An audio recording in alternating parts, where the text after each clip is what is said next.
সারাদিন যত কাজ করি না কেন আমার মাথায় কিন্তু একটাই চিন্তা থাকে, আমার সন্তানকে আজকে আমি কি খেতে দেব। ছেলের সকালের নাস্তা, বিকালের নাস্তা, তার সাথে কি টিফিন রেডি করে দিলাম, এই নিয়ে থাকছে আজকের ভিডিও। এই তো ভিডিওটি কিন্তু শুরু করে দিলাম আজকে সকালের নাস্তা থেকে। সকালের নাস্তা রেডি করতে করতে কিন্তু আমার মাথায় একটাই টেনশন থাকে, টিফিনে আজকে কি দিয়ে দিব। তবে আমার ছেলেটা সকালে তেমন কোনো খাবারই খেতে চায় না, তবে টিফিনে তাকে ভালো কোনো খাবার দিতে হবে, যা থাকতে হবে আমার তৈরি করা। আর এখন যে খাবারটা আমি তৈরি করতেছি এটা কিন্তু আমি টিফিনেও দিয়ে দেবো। আজকে কমন একটা নাস্তা তৈরি করবো ভেবেছিলাম, তবে হঠাৎ করে মাথায় আসলো যে এই নাস্তাটা দিয়ে আমি ইউনিক একটা কিছু তৈরি করে দিই, তাতে কিন্তু সে খেতে অনেক পছন্দ করবে। ছোট বাচ্চাদেরকে যদি নতুন নতুন কোনো আইটেম তৈরি করে দেওয়া হয় তাহলে কিন্তু তারা অনেক তৃপ্তি সহকারে খায়, খেতে অনেক পছন্দ করে। আর এই যে কমন একটা নাস্তা, এটা কিন্তু সবাই তৈরি করতে পারেন। ডিম, দুধ, চিনি, লবণ দিয়ে আমি তেলে রুটিটা ভাজি করে নিলাম। তারপর এই রুটিটা দিয়ে আমি একটা সিম্পল স্যান্ডউইচ তৈরি করে নিলাম। আর স্যান্ডউইচের ভিতরে দিলাম আমার ঘরে যা যা উপকরণ ছিল তাই দিয়ে দিলাম। শসা, ডিম আর টমেটো সস এক জায়গায় মিশিয়ে ভিতরে দিয়ে দিলাম। এই তো রেডি আমার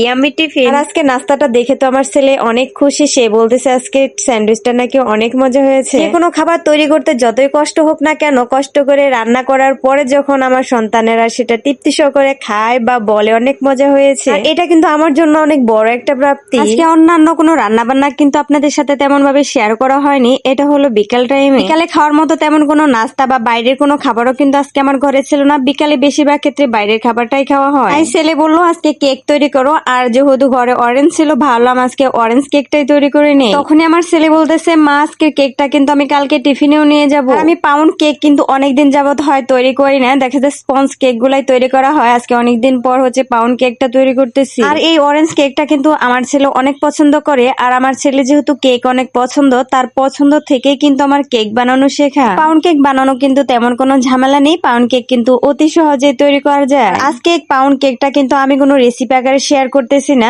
যদি কারো ভালো লাগে, যদি কেউ জানতে চান অবশ্যই কমেন্ট করবেন, আমি পরবর্তী কোনো ভিডিওতে বলে দিব বা রেসিপি শেয়ার করব। আর আজকের কেকটা কিন্তু আমি দুইটা মোল্ডে বসাবো। কেন দুইটা মোল্ডে বসাবো অবশ্যই বলছি। রাউন্ড শেপের যে মোল্ড ওইটা তো আমরা বাসায় খাবো, যখন তৈরি করতেছি তখনই খাবো, ওই জন্য।